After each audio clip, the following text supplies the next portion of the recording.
السلام علیکم ورحمۃ اللہ وبرکاتہ۔ اعوذ باللہ السمیع العلیم من الشیطان الرجیم من ہمزہ ونفخہ ونفثہ۔ بسم اللہ الرحمن الرحیم۔ وَيَعْبُدُونَ مِن دُونِ اللَّهِ مَا لَا يَنفَعُهُمْ وَلَا يَضُرُّهُمْ وَكَانَ الْكَافِرُ عَلَى رَبِّهِ ظَهِيرًا وَمَا أَرْسَلْنَاكَ إِلَّا مُبَشِّرًا وَنَذِيرًا۔ یہ لوگ اللہ تبارک و تعالیٰ کو چھوڑ کر ایسے چیزوں کو پوجتے ہیں جو نہ انہیں کچھ فائدہ پہنچا سکتی ہے اور نہ نقصان، اور کافر اپنے رب کے مقابلے میں شیطان کا اللہ تبارک و تعالیٰ کے باغیوں کا مددگار بنا ہوا ہے۔ اے نبی کریم صلی اللہ علیہ وسلم، ہم نے تو آپ کو بس خوشخبری دینے والا اور ڈرانے والا بنا کر بھیجا ہے۔ محترم سامعین کرام، سورۃ الفرقان سورہ نمبر 25 اور اسی سورت سے آیت نمبر 55-56 یعنی 55 اور 56، یہ دو آیات ابھی آپ کے سامنے تلاوت کی گئی۔ دونوں آیتوں کا ترجمہ بھی بفضل اللہ، باذن اللہ، بتوفیق اللہ آپ تمام کی خدمت میں پیش کیا گیا۔ سامعین کرام، آیتوں پر گفتگو کرنے سے پہلے یہ سمجھ لیجئے کہ جہاں پر بھی قرآن کریم میں عبادت کا ذکر آتا ہے کافروں کے تعلق سے، تو وہاں پر جو اس کا تذکرہ پوجنے سے کیا جاتا ہے، اس کا مطلب یہ ہے کہ جو پوجتے ہیں لوگ، اسی کو عبادت کرنا کہتے ہیں۔ ابھی عبادت کا مطلب صرف نماز پڑھنا نہیں، سجدہ کرنا نہیں۔ اگر اللہ تبارک و تعالیٰ کے علاوہ کسی دوسرے کو اس انداز میں پکارا جائے جیسے اللہ تبارک و تعالیٰ کو پکارا جاتا ہے، یہ بھی عبادت ہے۔ ایک آدمی جو مر چکا ہے، یا ایک آدمی جو قبروں کے نیچے دبا ہوا ہے، یا مٹی اور پتھر کا بت ہے، یا ایسا کوئی بھی ہے جو موجود نہیں ہے اور اس کو پکارا جائے۔ فار ایگزامپل، مسلمان پکارتے ہیں یا علی المدد، مسلمان پکارتے ہیں یا علی المدد، تو علی رضی اللہ عنہ وفات پا چکے ہیں۔ تاریخ کے اندر یہ بات بالکل ثبت ہے۔ ہر زمانے کے لوگ تواتر کے ساتھ یہ جانتے ہیں کہ سیدنا علی رضی اللہ عنہ بالکل وہی موت پائے ہیں جو انسانوں کو ملتی ہے۔ تو اب وہ مر چکے ہیں، وہ کسی کی سن نہیں سکتے ہیں، وہ قبر میں مدفون ہیں اور برزخ میں وہ اپنی برزخی زندگی گزار رہے ہیں۔ اب ان کو لوگ کہے یا علی المدد، تو اسی کو کہتے ہیں پوجنا یا عبادت کرنا۔ فار ایگزامپل، خواجہ غریب نواز لوگ بولتے ہیں، وہ بھی ایک انسان اللہ تبارک و تعالیٰ کے اللہ تبارک و تعالیٰ کے بندے، بزرگان دین میں سے ایک۔ ابھی وہ فوت پا چکے ہیں، قبر کے اندر منو مٹی تلے وہ مدفون ہیں اور ان کو برزخی زندگی گزار رہے ہیں۔ اگر کوئی کہے یا خواجہ غریب نواز، تو یہ بھی اس کو پوجنا ہی کہتے ہیں۔ تو سامعین کرام، یہاں پر اللہ تبارک و تعالیٰ نے مشرکین کی جہالت اور ان کی نادانیوں کا ذکر کرتے ہوئے کہا ہے کہ جو مشرکین ہیں، اللہ کو چھوڑ کر غیر اللہ میں سے ایسوں کو، اللہ کو چھوڑ کر ایسوں کو پوجتے ہیں، ایسوں کی عبادت کرتے ہیں جو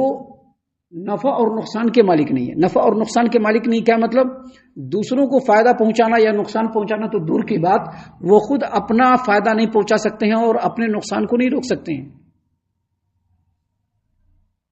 اور یہ سارا کام وہ کسی دلیل کی بنیاد پر نہیں کر رہے ہیں، بلکہ اپنی خواہش، اپنی رائے، اپنی چاہت کی بنیاد پر کر رہے ہیں۔ اور یہ کام کرتے کرتے وہ اتنا آگے نکل گئے ہیں کہ انہوں نے اللہ تبارک و تعالیٰ کو چھوڑ کر غیر اللہ کے لیے ان کے رستے میں ان کے ساتھ لوگوں کے ساتھ مزاحمت کرنا شروع کر دیا، لوگوں کے ساتھ جنگ کرنا شروع کر دیا، اللہ اور اس کے رسول اور مومنوں کے دشمن بن گئے۔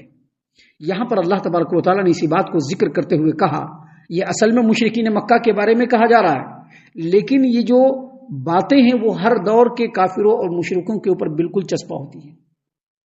اللہ تبارک و تعالیٰ نے فرمایا، وَيَعْبُدُونَ مِن دُونِ اللَّهِ مَا لَا يَنفَعُهُمْ وَلَا يَضُرُّهُمْ، یہ لوگ اللہ کو چھوڑ کر ایسی چیزوں کو پوجتے ہیں جو نہ انہیں کچھ فائدہ پہنچا سکتی ہے اور نہ نقصان۔ وَالْكَافِرُ عَلَى رَبِّهِ ظَهِيرًا وَكَانَ الْكَافِرُ عَلَى رَبِّهِ ظَهِيرًا، اور کافر اپنے رب کے مقابلے میں شیطان کا مددگار ہے۔ یعنی جو کافر ہیں اور جو مشرک ہیں، ان کا کام ہی یہی ہے، ان کا دوسرا کوئی کام نہیں ہے کہ جہاں پر اللہ تبارک و تعالیٰ کے کلمے کو بلند کرنا شروع کیا جائے، اللہ تبارک و تعالیٰ کے دین کو بلند کرنا شروع کیا جائے، اللہ تبارک و تعالیٰ کے دین کو لوگوں میں پھیلانا شروع کیا جائے، بس وہیں پر وہ بغاوت کرنا شروع کر دیتے ہیں۔ ان کی تمام زبانی اخلاقی، ذہنی، مالی اور جسمانی جتنی بھی ہمدردیاں ہیں وہ مومنوں کے ساتھ نہیں رہیں گی، ان کے ساتھ رہیں گی جو کفر و شرک میں پڑے ہوئے ہیں، ان کے ساتھ رہیں گی جو اقامت دین الہی کے راہ میں روڑا بن کر کے کھڑے ہوئے ہیں۔ آپ دیکھیے ابھی دنیا میں دیکھ لیجیے، آپ ایک جگہ پر مسلمان، ایک ایسی جگہ بھی دنیا میں ہے جہاں پر مسلمان اپنے گھر میں ہے اور ان کو روندا جا رہا ہے، پیسا جا رہا ہے، لیکن ان کے لیے ہمدردی نہیں ہے، ان کے لیے کوئی ہمدردی نہیں ہے۔ مسلمان کو روندا جا رہا ہے، پیسا جا رہا ہے، وہ مسلمانوں کا ہی مقام ہے،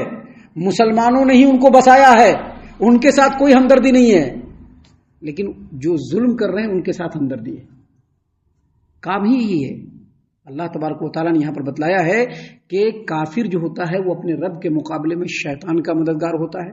اللہ تبارک و تعالیٰ کے باغیوں کا مددگار ہوتا ہے۔ ایک لمحے کے لیے بھی وہ نہیں سوچتے ہیں کہ ان کی زندگی اور ان کی زندگی کی بقا جو ہے اللہ تبارک و تعالیٰ کتنے حیرت انگیز طریقے سے پورا کر رہا ہے، ہر چیز اللہ تبارک و تعالیٰ اس کو دے رہا ہے۔ اب ان کو چاہیے تھا کہ اللہ تبارک و تعالیٰ کے اوپر ایمان لا کر کے اللہ تبارک و تعالیٰ کے سچے بندے بن کر کے رہتے۔ یہ چیز مشرکین مکہ کو بھی کہا جا رہا ہے، کیونکہ یہ ساری جو تقریر ہو رہی ہے وہ مکہ کے اندر مشرکین مکہ کے سامنے ہو رہی ہے، لیکن آج کے ڈیٹ میں بھی ان کے نقش قدم پر چلنے والوں کا وہی حال ہے کہ جو غیر اللہ کی عبادت کرنے والے ہیں، جو دین اسلام کے مقابلے میں روڑا اٹکانے والے ہیں، جو مسلمانوں کے خلاف سازشیں کرنے والے، ان کی ساری ہمدردیاں انہی کے ساتھ ہیں۔ ہونا یہ چاہیے تھا کہ اللہ تبارک و تعالیٰ پر ایمان لاتے، اللہ تبارک و تعالیٰ کا بندہ بن کر کے رہتے، لیکن شیطان کا مددگار بن کر کے شیطان کی اور غیر اللہ کی اور ایسوں کی پوجا کرنے میں لگے ہوئے ہیں، ایسوں کے سامنے جھکنے میں لگے ہوئے ہیں جو نہ خود اپنے فائدے کے مالک ہے اور نہ ہی اپنے نقصان کے مالک ہے۔ اس سے مسلمانوں کو یہ بھی سیکھ لے لینا چاہیے کہ دنیا میں چاہے کتنی بڑی سے بڑی طاقت کیوں نہ ہو، آپ کو نقصان نہیں پہنچا سکتا، اتنا ہی نقصان پہنچا سکتا ہے جتنا رب نے آپ کے مقدر میں رکھا ہوگا۔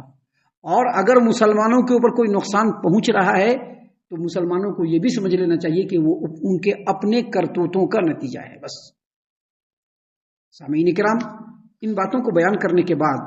اللہ تبارک و تعالیٰ نے ہمارے نبی محمد عربی صلی اللہ علیہ وسلم کو مخاطب کیا اور پھر کہا وَمَا أَرْسَلْنَاكَ إِلَّا مُبَشِّرًا وَنَذِيرًا، اور اے نبی صلی اللہ علیہ وسلم، ہم نے آپ کو بس خوشخبری دینے والا اور ڈرانے والا بنا کر کے بھیجا ہے۔ یعنی آپ کا کام بس اتنا ہے، آپ کسی کو زبردستی راہ راست پر نہیں لا سکتے اور لانے کے لیے زور بھی نہیں لگا سکتے۔ آپ کا کام اتنا ہے کہ آپ جو ایمان لائے ہیں ان کو ان کے نیک عمل کی خوشخبری سنائیے، اور جو ایمان نہیں لائے ہیں، جو حق کے انکار کرنے والے ہیں، ان کو ان کے برے انجام سے ڈرا دیجیے۔ آپ کا یہ کام ہرگز نہیں کہ جو ایمان نہیں لائے ہیں ان کو جو ہے سزا دینا شروع کر دیں، جو ایمان لائے ہیں ان کو فائدہ پہنچانا شروع کر دیں۔ آپ کا یہ کام نہیں ہے، بلکہ آپ کا کام اتنا ہی ہے کہ وما ارسلناک، اللہ نے فرمایا وما ارسلناک الا مبشرا ونذیرا، اے نبی صلی اللہ علیہ وسلم، ہم نے آپ کو خوشخبری سنانے والا، یعنی جو مومنین ہیں، جو حق کا اقرار کرنے والے اور حق کے تقاضے کو پورا کرنے والے ایمان والے ہیں، ان کو آپ ان کے نیک عمل کی خوشخبری سنا دیجئے، اور جو حق کے منکرین ہیں ان کا جو بھیانک انجام ہونے والا ہے اس سے ان کو ڈرا دیجئے۔ یہاں پر نبی صلی اللہ علیہ وسلم کا جو یہ کام بتلایا گیا ہے، آپ یہ سمجھ لیجئے یہ صرف کافروں کے تعلق سے ہے، مومنوں کے تعلق سے نبی صلی اللہ علیہ وسلم کی ذمہ داری بس اتنی نہیں ہے۔ جو آدمی ایمان لے آتا ہے اور ایمان لا کر کے دائرہ اسلام میں داخل ہو جاتا ہے اور پھر وہ مسلمان بن جاتا ہے، اب اس کے تعلق سے نبی کریم صلی اللہ علیہ وسلم کی اور بھی ذمہ داریاں ہیں جس کو قرآن کریم نے دوسری جگہوں پر طے کیا ہے۔ قرآن کریم کے اندر 4 مقامات پہ،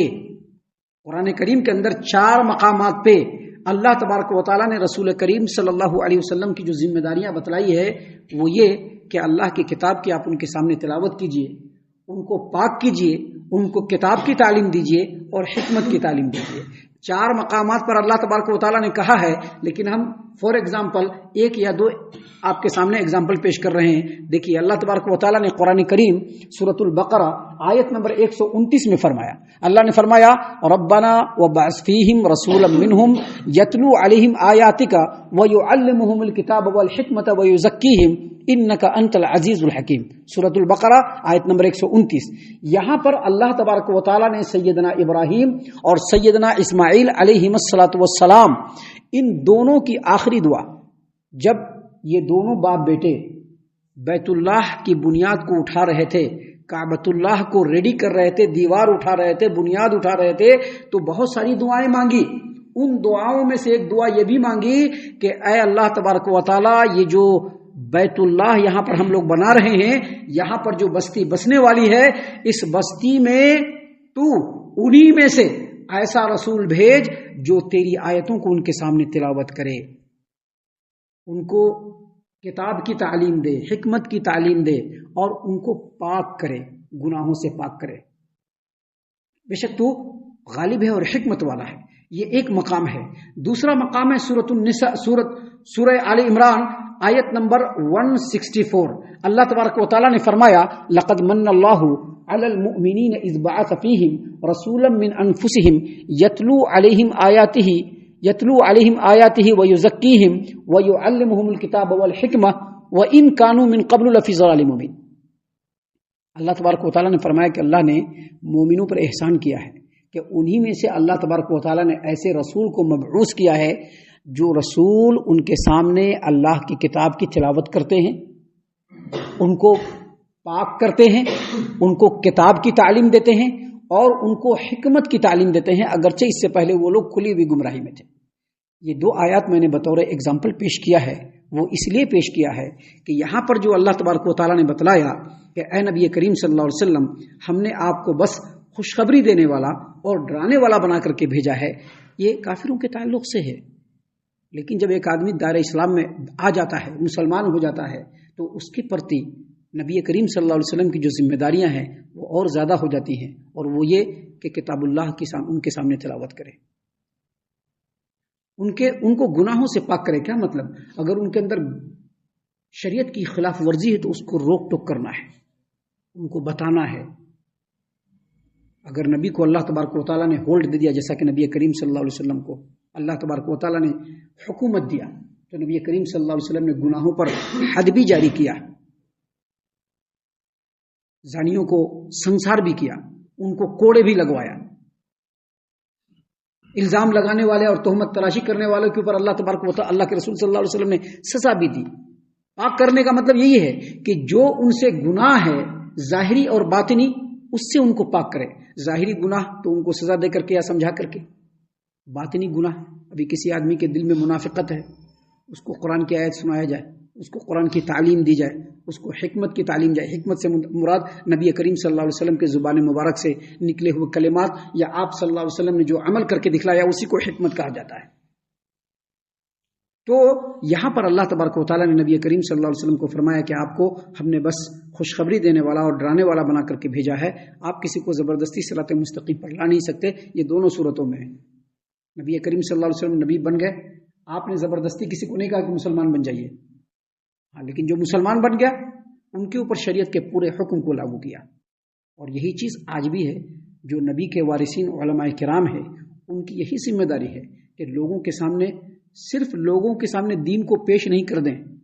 اگر کوئی دین کے اندر آ جاتے ہیں, شریعت کے اندر آ جاتے ہیں, ان کی مکمل تعلیم, ان کی تربیت, ان کا تزکیہ,